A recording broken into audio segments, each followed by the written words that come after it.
오늘 본문 말씀은 엘리야 선지자에 관한 내용인데요. 엘리야 선지자가 로뎀나무 밑으로 도망가서 하나님께 죽고 싶다고 고백하는 장면입니다. 이렇게 죽기를 구하는 엘리야의 모습을 보면 우리는 당황스럽죠. 다른 사람도 아니고 용장 같았던 엘리야가 어떻게 이렇게 됐을까? 뭐 예를 들어서 욥처럼 하루아침에 전 재산과 자녀들을 다 잃는 뭐 그런 엄청난 고난을 당했다면 이런 모습이 좀 당황스럽게 여겨지지 않겠지만, 지금 엘리야의 상황은 독자인 우리가 봤을 때 사실 욥 정도의 고난이 있는 상황은 아니거든요. 더군다나 바로 얼마 전에 갈멜산에서 거짓 선지자들과 850대 1로 싸워서 엄청난 승리를 거두었고, 또 엘리야 기도를 통해서 3년 6개월 만에 이스라엘 땅에 비가 쏟아지는 그런 엄청난 기도 응답을 얼마 전에 경험을 했기 때문에 오늘 본문에 나오는 엘리야의 죽기를 구하는 이런 모습은 사실 우리를 더욱더 당황스럽게 만듭니다. 지금 엘리야가 하나님께 죽고 싶다고 고백하는 직접적인 이유는 이세벨이라는 여자의 협박 때문이었습니다. 이 이세벨은 당시 북이스라엘의 왕인 아합 왕의 아내였어요. 엘리야 선지자가 850명의 거짓 선지자들을 죽였다는 소식을 이 이세벨이라는 여자가 듣고 분노해서 사람을 보내서 엘리야를 협박한 거예요. 자, 어떻게 협박했는지 우리 2절 말씀을 한번 보겠습니다. 자, 2절 보세요. 오늘 본문 2절 말씀. 이세벨이 사신을 엘리야에게 보내어 이르되 내가 내일 이맘때에는 반드시 내 생명을 저 사람들 중 한 사람의 생명과 같게 하리라. 그렇게 하지 아니하면 신들이 내게 벌 위에 벌을 내림이 마땅하니라 한지라. 자, 이게 지금 무슨 말이냐면 이세벨 이 여자가 사람을 통해서 엘리야에게 전한 말은 딱 이런 내용입니다. 24시간 내로 내가 너 죽여버릴 거야, 그 말입니다. 이 협박을 받은 엘리야가 광야로 도망가서 로뎀나무 아래에 앉아서 하나님께 죽기를 구한 거예요. 자, 어떻게 죽기를 구하는지 오늘 본문 4절 말씀을 한번 보세요. 4절에 보시면 자기 자신은 광야로 들어가 하룻길쯤 가서 한 로뎀나무 아래에 앉아서 자기가 죽기를 원하여 이르되 여호와여 넉넉하오니 지금 내 생명을 거두시옵소서. 나는 내 조상들보다 낫지 못하니이다 하고 이렇게 기록이 되어 있습니다. 자, 우리가 이런 엘리야의 죽기를 구하는 엘리야의 모습을 보면서 깨달을 수 있는 것은 바로 인간의 연약함입니다. 어제 갈멜산에서 큰 승리를 거뒀고 기도를 통해서 3년 6개월 만에 다시 비가 내리는 엄청난 기도 응답을 받았어도 오늘 말 한마디로 인해서 처참하게 무너지고 넘어질 수 있는 연약함이 우리 모두에게 다 있다는 거예요. 아마 어제 수련회를 다녀온 성도들 중에서도 이것을 벌써 경험한 성도도 아마 있을 수 있습니다. 예. 수련회 때 은혜 엄청 많이 받고 돌아왔는데 수련회 끝나고 하루도 지나지 않아서 이세벨의 협박과 독설에 엘리야처럼 처참하게 무너진 성도들이 있을 수 있어요. 수련회 다녀오신 분들 어제 수련회 끝나고 집에 갔더니 이세벨이 있던가요? 우리는 그런 이세벨을 안 만나면 좋겠지만 이세벨을 만나서 그 말 한마디에 정말 처참하게 무너져 버리는 거예요. 그래서 고린도전서 10장 12절에서 하나님 이런 말씀하셨어요. 그런즉 선줄로 생각하는 자는 넘어질까 조심하라. 큰 승리 후에 더 겸손해지고 조심해야 된다는 것입니다. 그렇지 않으면 엘리야처럼 너무 빨리 크게 넘어질 수 있다는 거예요. 자, 그렇다면 엘리야는 왜 이렇게 크게 낙심했을까요? 이세벨의 협박이 그렇게나 무서웠을까요? 아니, 기도를 통해서 엊그제 하늘에서 불을 내리고 또 하늘에서 비가 쏟아지게 했던 엘리야인데 이세벨의 협박이 그렇게나 무서워서 그랬을까요? 엘리야가 이렇게 크게 낙심한 이유는 이세벨의 협박에 대한 두려움 때문만은 아니었습니다. 여러 가지 심적인 이유들이 복합적으로 작용을 해서 그랬어요.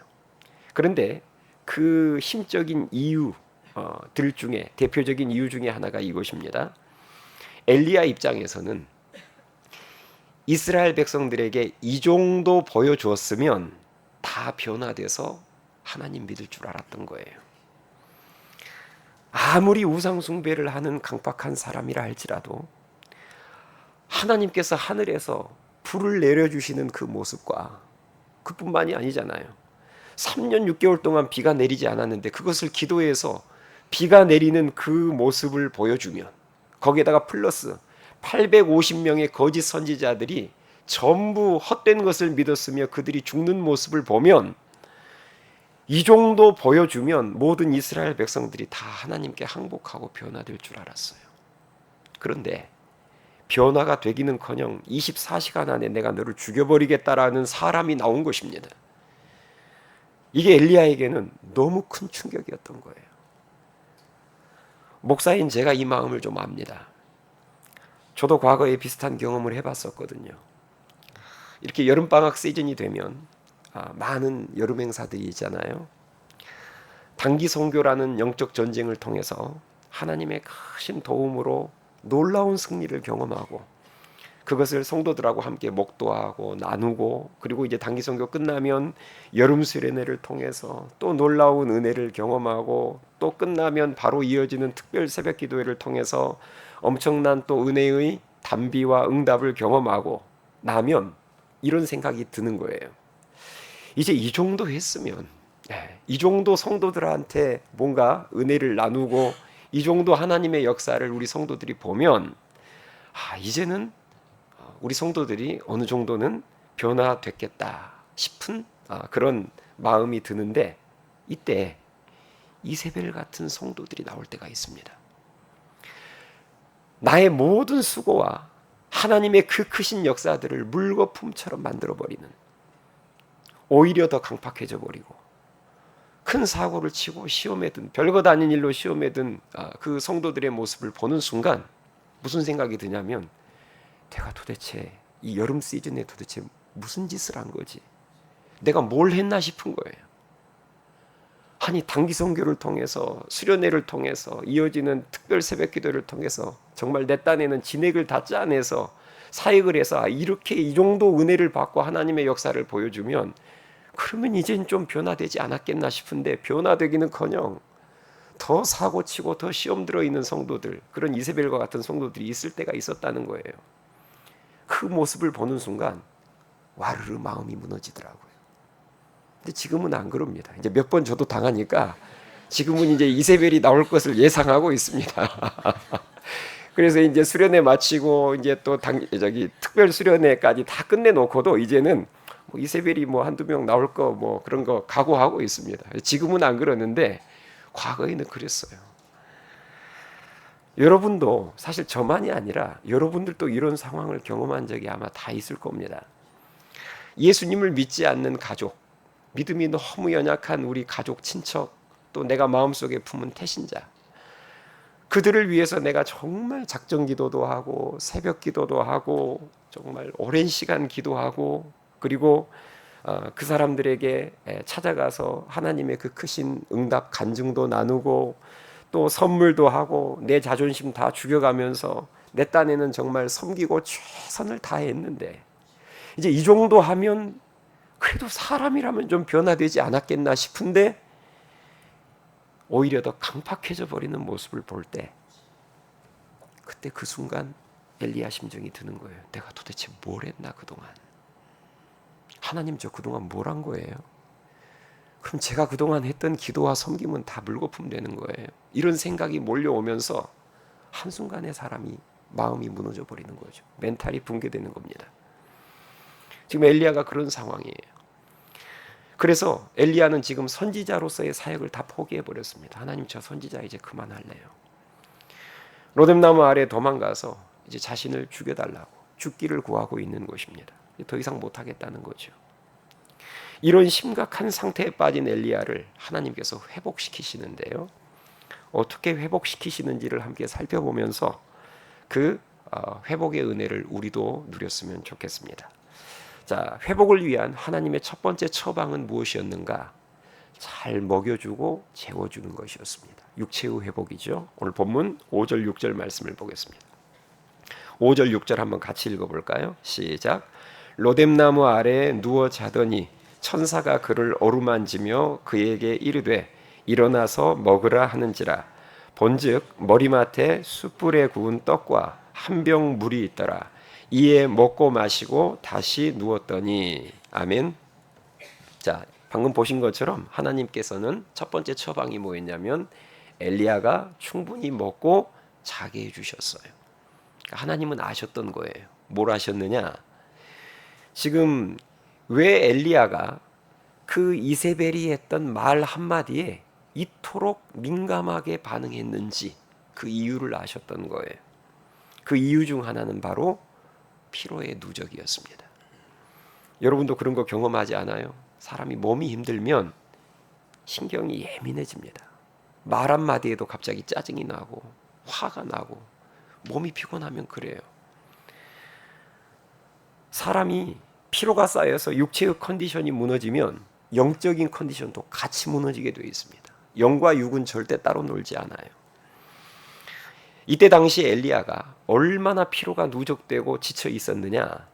자, 일단 벌써 지금 갈멜산에서 850대 1의 전투를 벌였다고 했잖아요. 엘리야 혼자 850명의 거짓 선지자들과 맞서 싸워서 승리한 거예요. 이것만 해도 엄청난 사역입니다.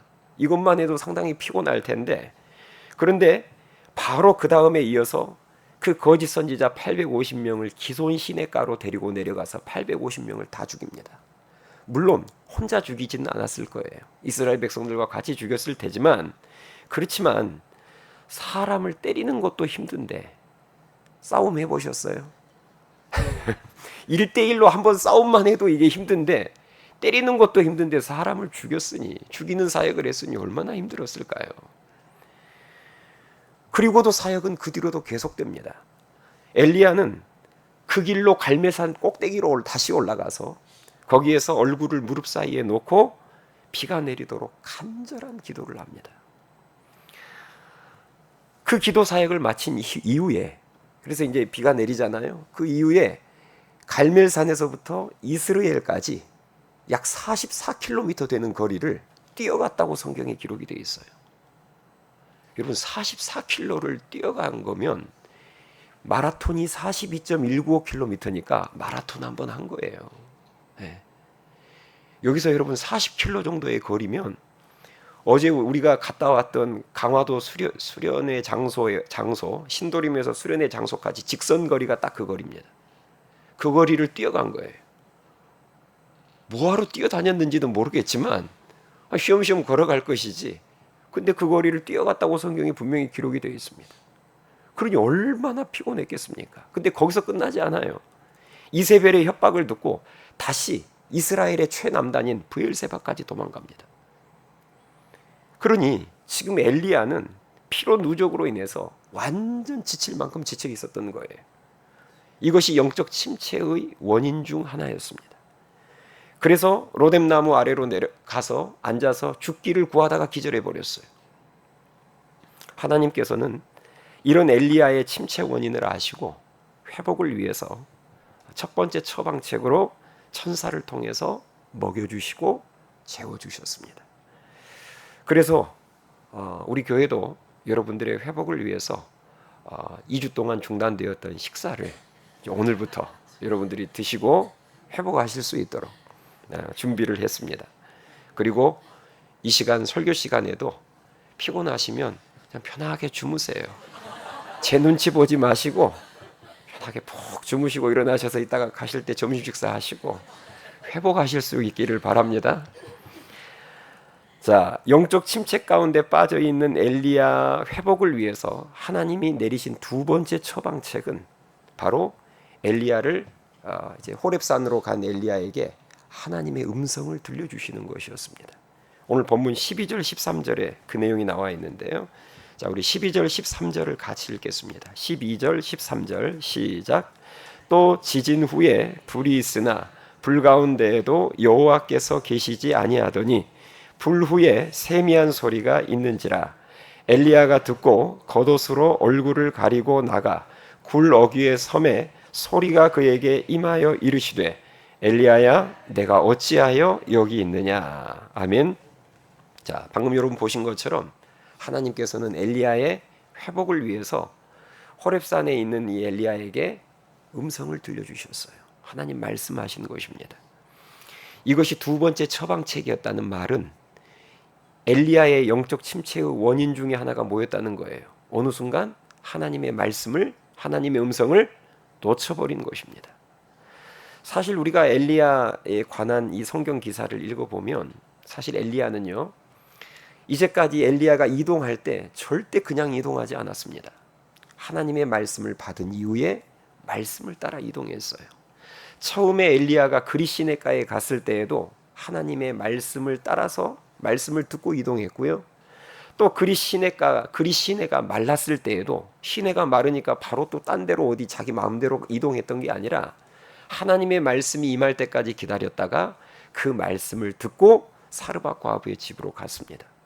그리고 사르밧 과부의 집에서도 있다가 자기 마음대로 움직인 게 아니라 하나님의 말씀이 임하자 그 말씀을 듣고 아합 왕 앞에 서게 됐어요.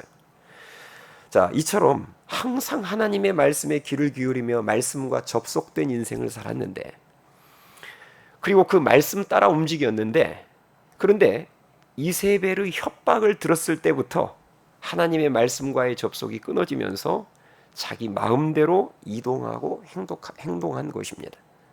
그래서 오늘 본문 말씀을 보면 하나님께서 호렙산에서 나타나셔서 말씀하셨을 때 9절과 13절에 보면 하나님이 똑같은 말씀을 두 번 반복하세요. 내가 어찌하여 여기 있느냐. 이 말의 의미를 아시겠어요? 너 이제까지 항상 내 말씀을 듣고 움직였잖아. 그런데 왜 어느 순간부터 내 말을 듣지 않는 거야? 내가 너한테 움직이라고 말한 적도 없는데. 그래서 하나님께서 네가 어찌하여 여기에 있느냐, 이 말을 두 번이나 반복하세요.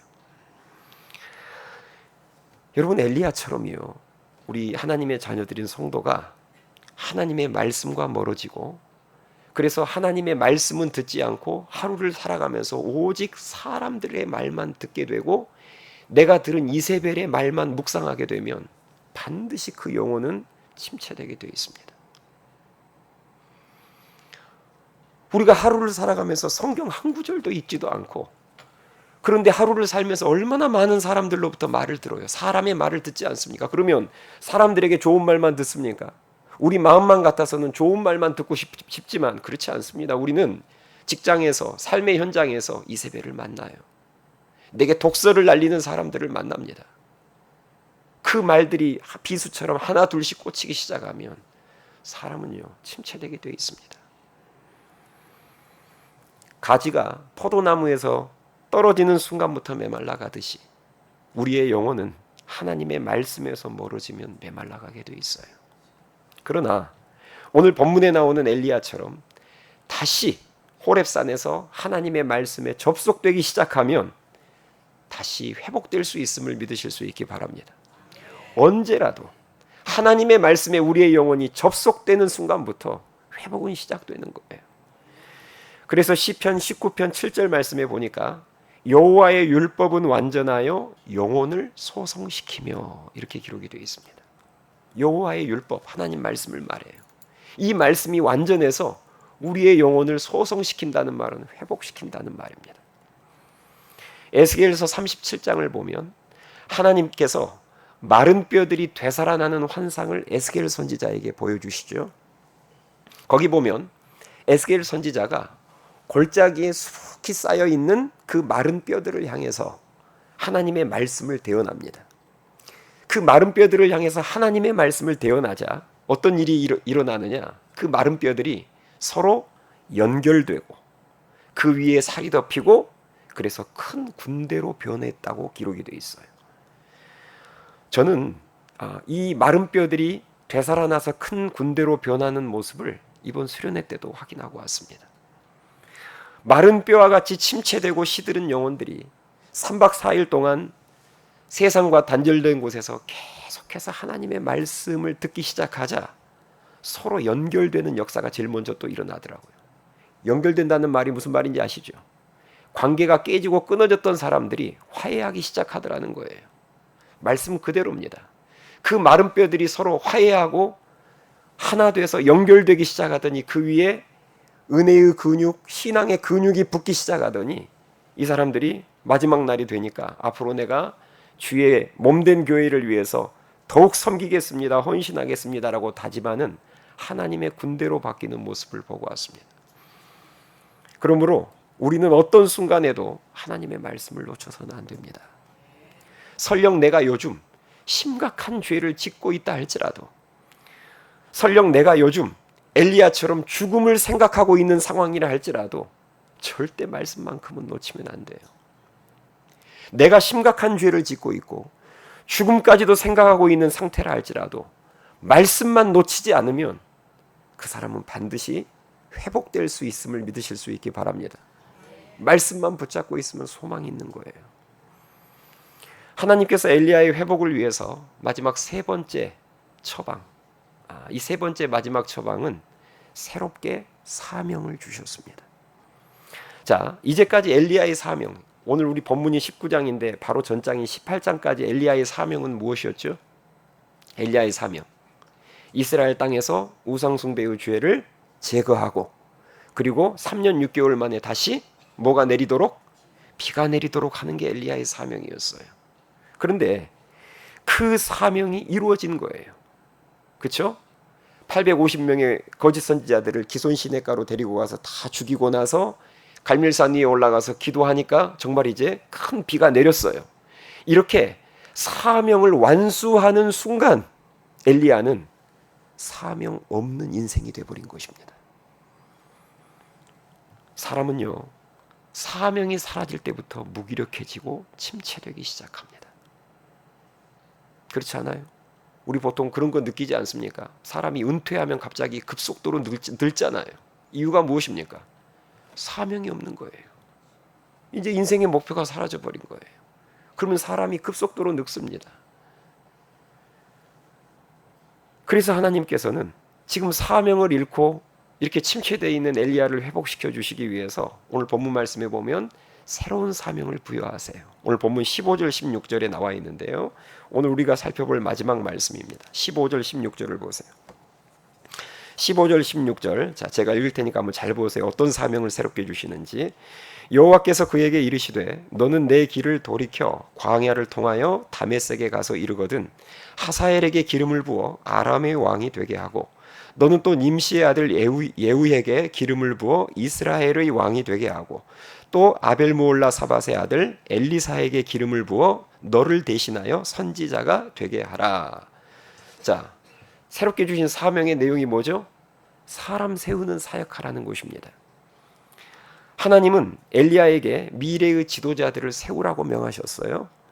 아람 왕 하사엘, 이스라엘 왕 예후와 같은 정치적인 지도자를 세울 것을 명하셨고, 또 엘리사와 같은 영적 지도자를 세우는 사명을 주셨습니다. 그러자 엘리야가 그 새로운 사명을 붙잡고 다시 뛰기 시작하죠. 저는 이번 수련회 때도 제가 이걸 느꼈습니다.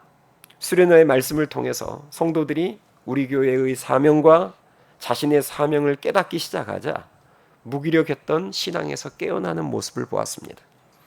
하나님이 무엇을 위해서 나를 하늘씨앗교회로 부르셨는지, 나에게 어떤 사명을 주셨는지를 깨닫기 시작하자 잠들어 있던 신앙의 야성이 살아나기 시작하는 모습을 보았습니다.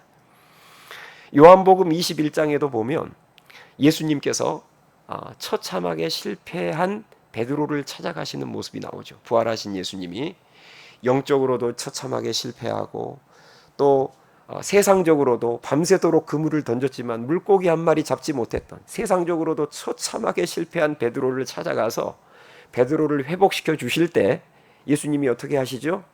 사명을 다시 확인시켜 줍니다. 내 양을 먹이라, 내 양을 치라. 그 말은 무슨 말이냐면 베드로 역시도 어느 순간 사명이 희미해져 버렸다는 거죠. 그래서 그 사명을 다시 한번 힘주어서 새롭게 부여하실 때 베드로가 일어서는 것을 우리들이 보게 됩니다. 여러분, 이렇듯 우리 신앙에 있어서 사명이 매우 중요합니다. 하나님께서 나를 왜 하나님의 자녀로, 하나님의 동역자로 부르셨으며 나에게 지금 뭘 원하고 계시는지, 이 사명을 여러분 절대로 놓쳐서는 안 됩니다. 여기 계신 여러분들 중에서 최근에 큰 승리와 은혜를 경험하신 분 계십니까? 그렇다면 오늘 본문에 나오는 엘리야의 모습을 보면서 나도 엘리야처럼 한순간에 방심하면 이렇게 낙심하며 처참하게 넘어질 수 있는 연약한 존재임을 깨달으시고 교만과 방심을 경계하며 물리치실 수 있기를 바랍니다. 반대로 최근에 큰 낙심과 실패를 경험하신 분 계십니까? 그렇다면 침체된 엘리야를 회복시켜 주신 그 하나님을 의지함으로 말미암아 다시 일어서실 수 있기 바랍니다.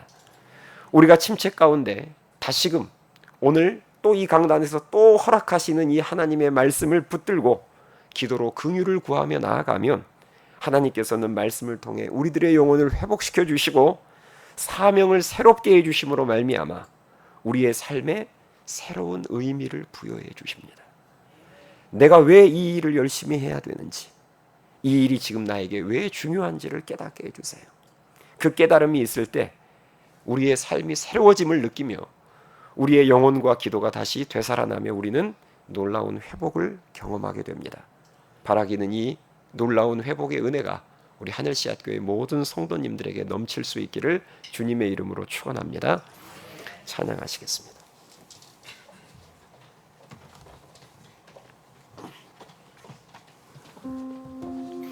우리 오늘 주신 말씀을 생각하면서 하나님, 쓰러져 있는 내가 다시 일어설 수 있도록 주님 은혜를 베풀어 달라는 마음 가지고 찬양합시다.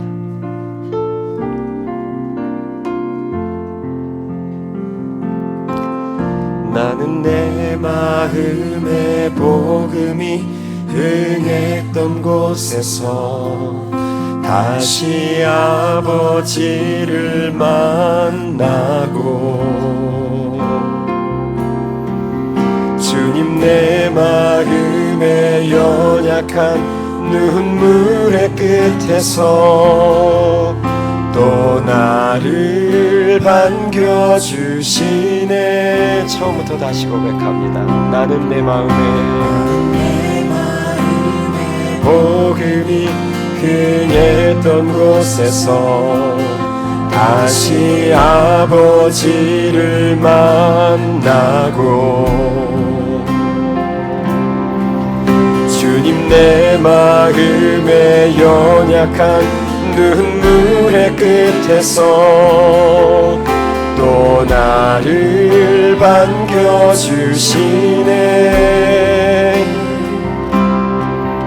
작다 생각했던 그의 부르심 다시 나를 회복해 하시네. 다시 일어나 주를 예배함이 내 모든 기쁨이 되리.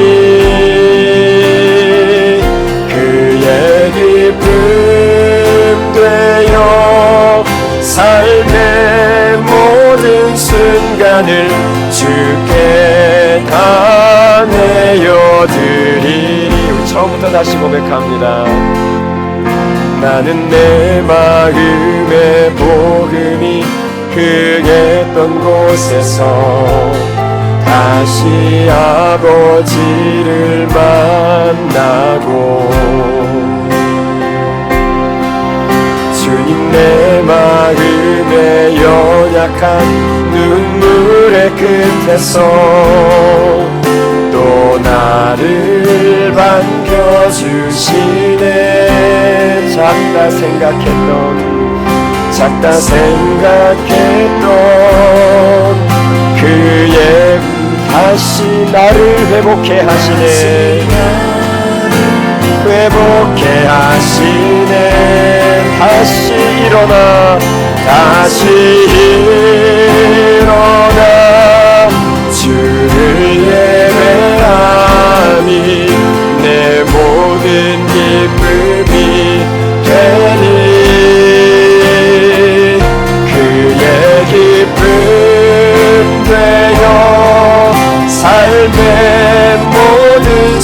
순간을 주께 다 내어드리. 다시 일어나 다시 일어나 주를 예배한 내 모든 기쁨이 되리 그의 기쁨 되어 삶의 모든 순간을 주께 다 내 목소리 높여 찬양합니다. 다시 일어나 다시 일어나 주를 예배함이 내 모든 기쁨이 되리 그의 기쁨 되어 삶의 모든 순간을 주께 다 내어드리. 다시 일어나 다시 일어나 주를 예배하니 내 모든 기쁨이 되리 그의 기쁨 되어 삶의 모든 순간을 주께 다 내어드리. 우리 여러분 이 시간 다 같이 기도합시다. 최근에